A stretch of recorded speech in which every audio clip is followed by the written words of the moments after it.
दोस्तों, धीरेन्द्र कृष्ण शास्त्री, जिन्हें बागेश्वर धाम सरकार या महाराज के नाम से भी जाना जाता है, भारत में मध्य प्रदेश के छतरपुर जिले में एक धार्मिक तीर्थ स्थल बागेश्वर धाम सरकार के पीठाधीश हैं। दोस्तों, बागेश्वर धाम सरकार निर्जला एकादशी पर यह उपाय सुझाया है, एक बार जरूर करें और किस्मत वाला ही होगा जो यह उपाय करेगा। दोस्तों, निर्जला एकादशी, जिसे साल की सबसे बड़ी एकादशी कहा जाता है और ऐसा माना जाता है कि इस दिन व्रत रखने से मनुष्य को अपने सभी पापों से छुटकारा मिल जाता है और इस दिन किए हुए दान, पुण्य, व्रत, पूजा और आराधना का फल उन्हें 100 गुना तक मिलता है। दोस्तों, 2023 में इस महाएकादशी का पर्व आखिर किस दिन है और उसका शुभ मुहूर्त क्या है? निर्जला एकादशी में किस देवता का पूजन किया जाता है और पूजन विधि किस प्रकार है?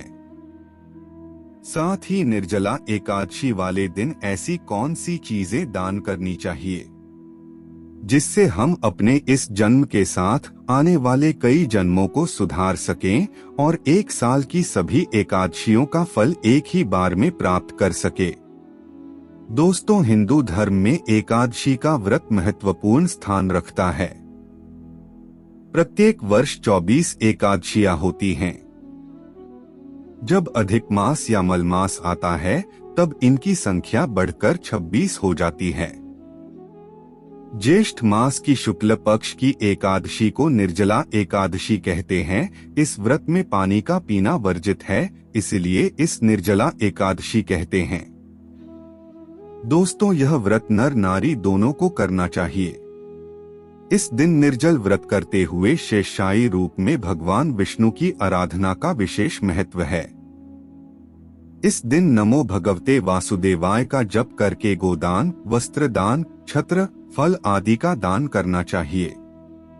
दोस्तों, आपके पास अभी जितने भी काम है उनको साइड में रख दीजिए। ध्यानपूर्वक जो आपको बताया जा रहा है उसे देखिए और सुनिए। दोस्तों, एकादशी वाले दिन केवल 10 रुपए की यह एक चीज अगर आप दान कर देते हैं तो आपको महान पुण्य की प्राप्ति होती है और सभी एकादशी के व्रत का फल भी आपको मिल जाता है। तो आखिर कौन सी है वह एक चीज? दोस्तों, शास्त्रों में लिखा गया है कि अगर आप साल की सभी 24 एकादशी का फल प्राप्त करना चाहते हैं और नारायण की कृपा प्राप्त करना चाहते हैं तो ज्येष्ठ मास में आने वाली निर्जला एकादशी का व्रत आपको न केवल दीर्घायु दे सकता है बल्कि मुक्ति भी प्रदान कर सकता है। निर्जला एकादशी का व्रत साल की सभी व्रतों में काफी हद तक कठिन होता है, क्योंकि यह व्रत निर्जला यानी बिना पानी पिए रखा जाता है और मान्यता है कि जो भी इस व्रत को रख लेता है उसे धर्म, अर्थ, काम और मोक्ष मिल जाते हैं। दोस्तों, आपके पास अभी जितने भी काम है उनको साइड में रख दीजिए। ध्यानपूर्वक जो आपको बताया जा रहा है उसे देखिए और सुनिए। दोस्तों, साल 2023 में निर्जला एकादशी का व्रत 31 मई को रखा जाएगा। हिंदू पंचांग के अनुसार ज्येष्ठ तिमाही में एकादशी तिथि 30 मई दोपहर 1:07 बजे पर शुरू हो जाएगी और 31 मई दोपहर 1:45 बजे पर इस तिथि का समापन हो जाएगा। ज्योतिषियों की माने तो इस बार निर्जला एकादशी के दिन सर्वार्थ सिद्धि योग बनने जा रहे हैं, जो कि 31 मई को सुबह 5:24 बजे से लेकर सुबह 6 बजे तक रहेंगे और इसीलिए निर्जला एकादशी का व्रत रखने वाले सभी भक्तों को व्रत का पालन 1 जून सुबह 5:24 बजे से लेकर 8:10 बजे तक करने की सलाह दी गई है। दोस्तों, एकादशी व्रत के महत्व के बारे में अगर बात की जाए तो शास्त्र कहते हैं कि इस दिन सभी को बिना जल पिए भगवान विष्णु की आराधना करनी चाहिए और जो भी ऐसा करते हैं उन्हें साल की सभी एकादशियों के व्रत का फल मिल जाता है। दोस्तों, निर्जला एकादशी को भीमसेन एकादशी या पांडव एकादशी भी कहा जाता है। भीमसेन एकादशी या निर्जला एकादशी का व्रत इसलिए किया जाता है क्योंकि इस व्रत को करने से मन को संयम सिखाता है और शरीर को नई ऊर्जा देता है। इस दिन जल कलश गौ का दान बहुत पुण्य देने वाला माना गया है। यह व्रत पुरुष और महिलाओं दोनों द्वारा किया जा सकता है। दोस्तों, हिंदू धर्म में एकादशी व्रत का मात्र धार्मिक महत्व ही नहीं है, इसका मानसिक एवं शारीरिक स्वास्थ्य के नजरिए से भी बहुत महत्व है। एकादशी का व्रत भगवान विष्णु की आराधना को समर्पित होता है। इस दिन जल कलश गौ का दान बहुत पुण्य देने वाला माना गया है। यह व्रत मन को संयम सिखाता है और शरीर को नई ऊर्जा देता है। यह व्रत पुरुष और महिलाओं दोनों द्वारा किया जा सकता है। वर्ष में अधिक मास की 2 एकादशियों सहित 26 एकादशी व्रत का विधान है, जहां साल भर की अन्य 25 एकादशी व्रत में आहार संयम का महत्व है। वहीं निर्जला एकादशी के दिन आहार के साथ ही जल का संयम भी जरूरी है। इस व्रत में जल ग्रहण नहीं किया जाता है, यानी निर्जल रहकर व्रत का पालन किया जाता है। दोस्तों, इस व्रत में एकादशी तिथि के सूर्योदय से अगले दिन द्वादशी तिथि के सूर्योदय तक जल और भोजन का त्याग किया जाता है। इसके बाद दान पुण्य आदि कर इस व्रत का विधान पूर्ण होता है। धार्मिक महत्व की दृष्टि से इस व्रत का फल लंबी उम्र, स्वास्थ्य देने के साथ साथ सभी पापों का नाश करने वाला माना गया है। दोस्तों, शास्त्रों में यह कथा लिखी गई है कि 5 पांडवों में से सबसे बड़े साली भीम ने केवल इसी एकादशी का व्रत रखा था, लेकिन भूख और प्यास की वजह से वह मूर्छित हो गई और यही कारण है कि इसे भीम से एकदम से भी कहा जाता है। ऐसे तो हम सभी को रोजाना सुबह ब्रह्म मुहूर्त में उठना चाहिए, लेकिन जो लोग ब्रह्म मुहूर्त में नहीं उठते हैं, वे कोशिश करें कि निर्जला एकादशी के दिन ब्रह्मा मुहूर्त में उठकर स्नान करके तांबे के लोटे में जल भरकर सूर्य देव को अर्घ्य जरूर दें और इस दिन सभी को पीले रंग के वस्त्र जरूर पहनने चाहिए और नारायण की पूजा भी करनी चाहिए। इसी के साथ जो लोग व्रत रहने वाले हैं, उन्हें नारायण के सामने व्रत का संकल्प करना चाहिए और भगवान विष्णु को पीले फूल, पंचामृत और तुलसी दल अर्पित करनी चाहिए। लेकिन एक बात का खास ख्याल रखें कि एकादशी वाले दिन तुलसी को तोड़ना महापाप माना जाता है।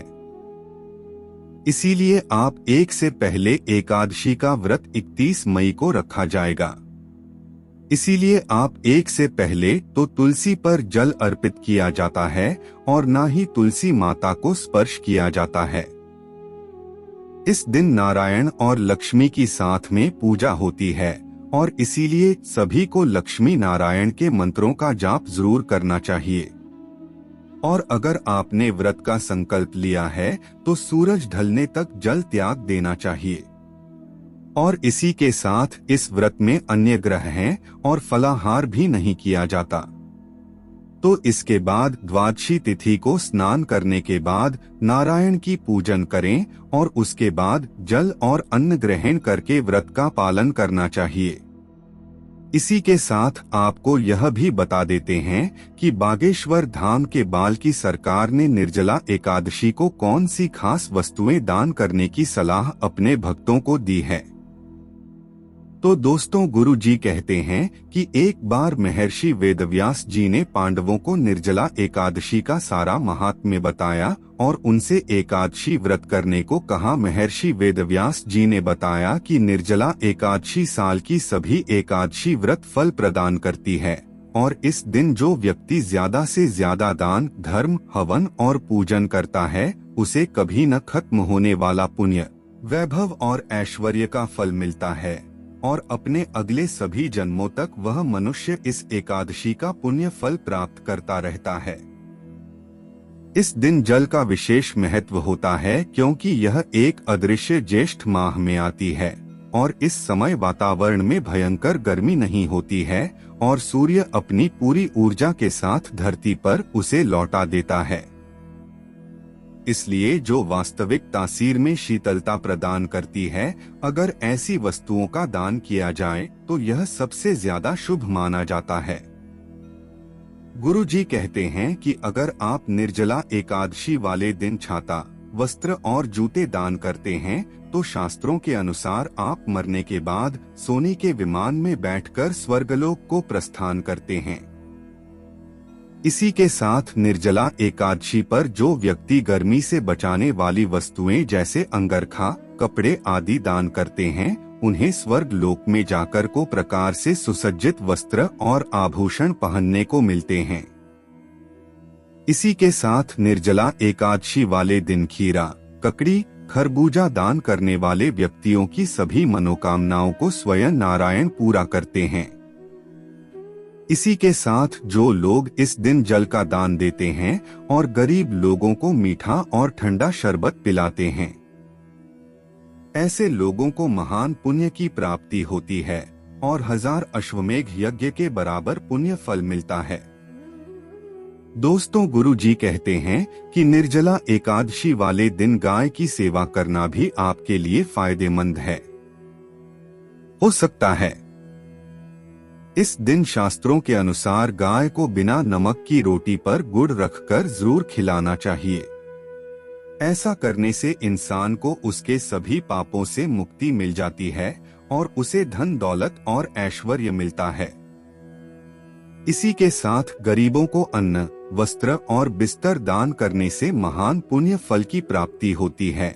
और जो लोग इस दिन पशु पक्षियों को दाना पानी डालते हैं और गर्मी से उनकी रक्षा करते हैं, तो ऐसे लोगों को जीवन में कभी भी पीछे मुड़कर नहीं देखना होता और उन्हें अपार सफलता मिलती है। गुरुजी ने निर्जला एकादशी वाले दिन अपने सभी भक्तों को 10 रुपए की एक ऐसी चीजें दान करने का भी विधान बताया है, जिसे करने से आपका परिवार धन दौलत से ढक जाएगा और आपको गड़ा हुआ खजाना भी मिल सकता है। तो गुरुजी की बताई हुई वह 10 रुपए की चीज है मिट्टी का घड़ा। जी हाँ दोस्तों, गुरुजी कहते हैं कि निर्जला एकादशी वाले 3 अगर आप एक मिट्टी का घड़ा लेकर उसमें पानी या मीठा शरबत भरकर दान देते हैं तो ऐसा करने से आपको धन प्राप्ति के योग बनते हैं।